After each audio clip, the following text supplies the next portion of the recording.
Hi, everybody. Welcome back to the Dr. Boz Show. This is a voiceover for the little minis that you might have seen out on social media. This is just a quick walkthrough of the slides that we used to make that little demonstration. One of my favorite topics is brains and ketones. This lesson is to talk about our brains and where we get fuel. Our brain cannot make any fuel. We have to haul it in across that blood-brain barrier. And the two fuels that our brain uses are glucose and ketones. As you look at many of the questions that our audiences have had, they want to know, can my brain use ketones? And the answer is absolutely. In fact, your brain prefers to use ketones over glucose. But the ticket to this lesson is you have to have ketones available in order for this equation to start, in order for that fuel to be used. All right, let's get started. A common question. Hey, Dr. Boz, how long does it take to get into ketosis? Another way said is, how long does it take to switch my brain from burning glucose to burning ketones? And when I look at folks in that first week of a ketogenic diet, this is where I lose them in the struggle to get them from a glucose-fueled system to a carbohydrate-fueled system. Sorry, try that again. In that first week of ketosis, this is where I lose patients as they try to transition from fueling their brain on glucose to fueling their brain on ketones. And if they can't get those little motors started in their brain, so many of them will give up. So this is a little way to explain to you how it happens and how to help yourself get from this side of the equation to the other side. So they want to know, does it take weeks? Does it take months? No, the answer is days. But the ticket is you must have those ketones available to get over that blood-brain barrier and to start using ketones for fuel. So, switching your brain from glucose to ketones, we've done a study on this.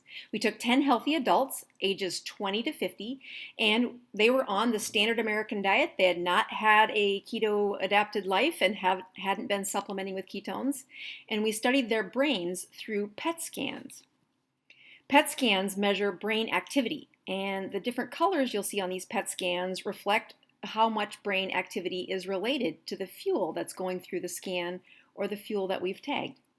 The blue is a little activity, the green is mild, the yellow is moderate. And when you see red on a PET scan, it means there's very high activity related to the fuel that the tag is associated with. So remember these colors as we go to the next few slides. First, we tagged glucose to measure how much of their brain activity was fueled by glucose.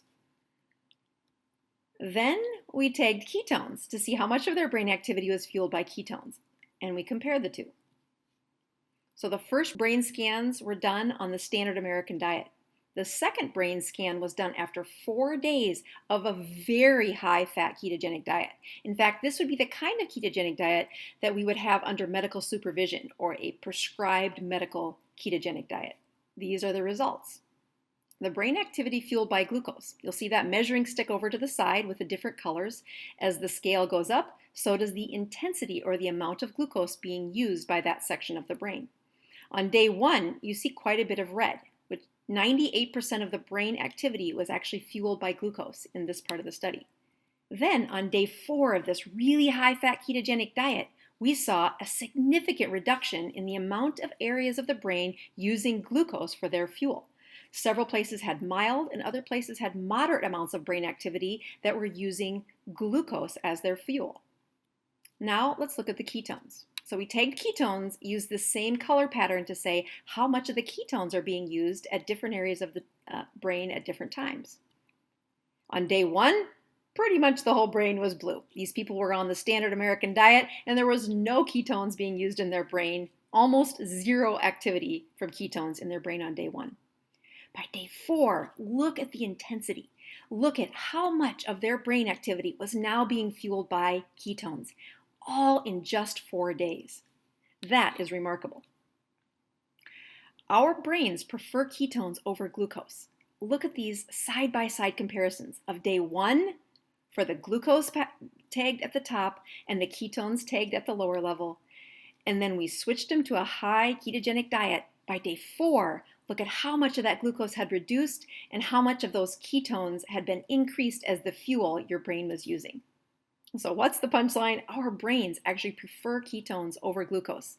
But the key is You gotta have ketones available to get over the blood-brain barrier and then get into the mitochondria in your brain to be used as fuel.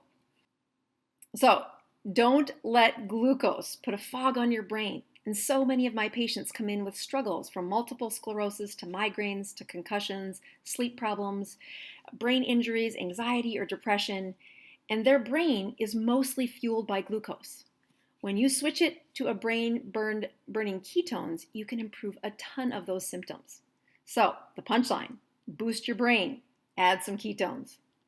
Leave me some comments below if you like this. If you haven't checked out the book that I wrote, it is how we support this channel. So if you like these videos, be sure to purchase the book, share it with a friend, share it with your doctor. I appreciate you tuning in. This is Dr. Boz signing off, helping your health one ketone at a time.